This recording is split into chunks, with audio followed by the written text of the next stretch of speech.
Hello. All right, how's it going? Let's get into it. So, this play in pieces, directed by Tommy Freight. Yeah, all right, let's start with number one. How I would describe it: fast, engaging, and romance are three words I would use to describe this play.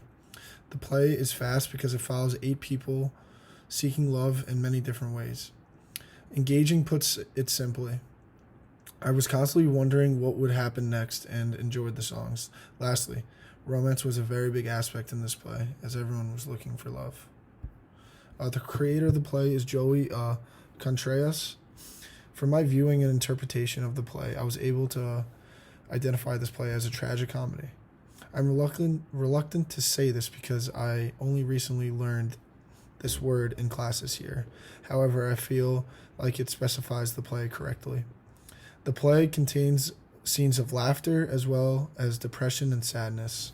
This play is considered a song cycle play as every scene is played as a song.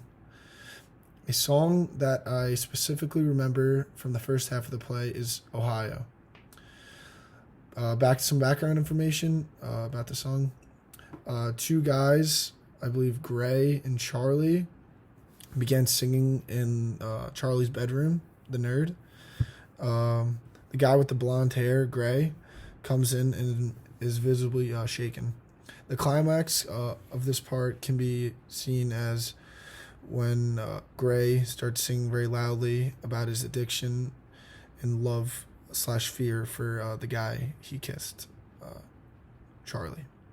In the second half of the show, a song which I remembered is when the cast came together in harmony. It was one of the only times I was able to see the whole cast together. The climax of this scene is towards the end of the song when everyone harmonizes and holds a drink in their hand. The language used in the play was romantic and upbeat. The singers also used new words and slang from the 21st century. I found it easy to follow for the most part as the actors were using terms I am familiar with. The director's name is Tommy LaFrate. Next, the type of stage used, in my opinion, was the proscenium stage, or just your average theater stage for college plays. The cast was able to perform decently with each other. I still think the cast was new and didn't have the assemble of a Broadway cast. However, the director did a good job for the actors and actresses they were given. The roles of the play were played by 4 men and 4 women. And there was a good amount of sexuality towards the same gender.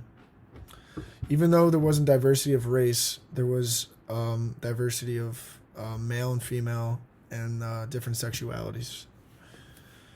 A moment in the middle of the play when Gray kissed his buddy and sang about his drug addiction. He stood in an alleyway, leaning against the wall, and he was yelling and looked very stressed. His singing voice and facial expressions made the moment very prominent and effective for me. He really played his role. An actor that stood out to me was Gray. I think it was Joshua Scholl. Sorry if I get it wrong. He was able to play the role of a masculine male. Gray was able to match the struggles of his lover, Charlie, the struggle for love and acceptance.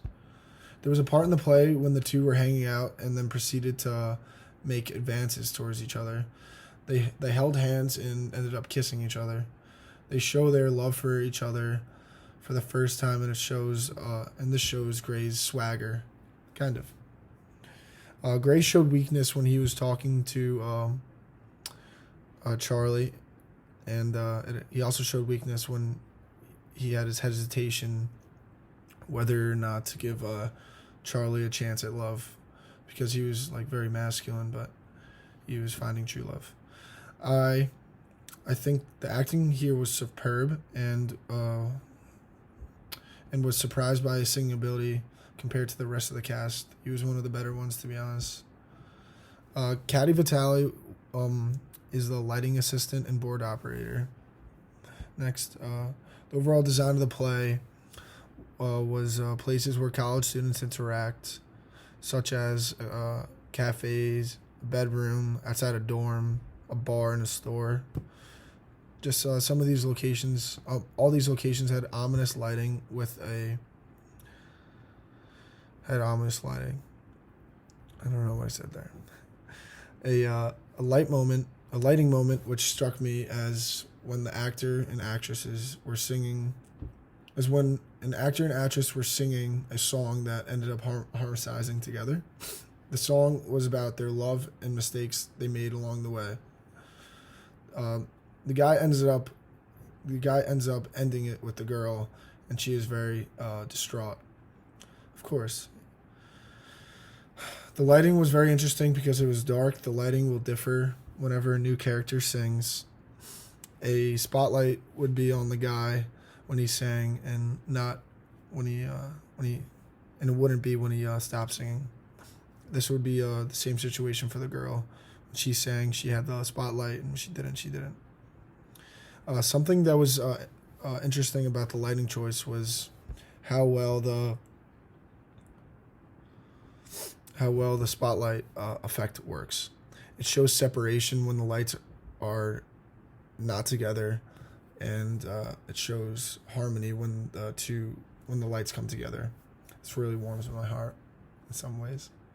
I believe the director decided to include this in the show to show the importance of the mission to talking to your boyfriend or girlfriend in a way where it's healthy and it shows longevity in a good relationship.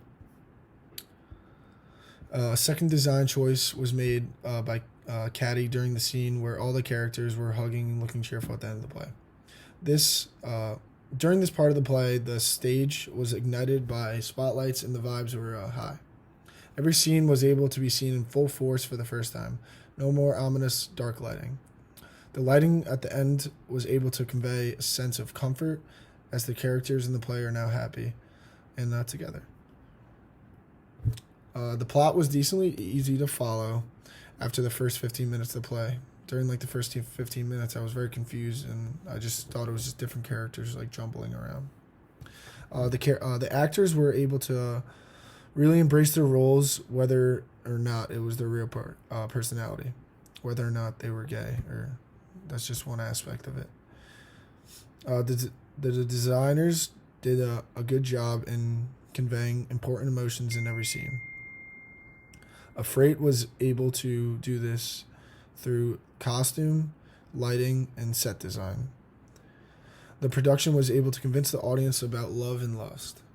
I believe the playmakers intended the viewer to endure and experience what it feels like to be a teen or a college student. The struggles and obstacles us teens have to face. The playmakers did a great job at doing this because I can relate to a lot of the situations in the play. I've gone through a lot of things which also occurred in the play during my college and high school experience. My parting thought is one of hope and acceptance. Throughout the play, the actors and actresses sought love. Everyone wanted something called love. Love is probably the strongest emotion out there. I'm looking for it myself. I thought I found it a couple times, but I would end up being hurt in the end. So the play was able to show me that everyone else is dealing with what I am. I just have to keep moving forward and keep searching for love.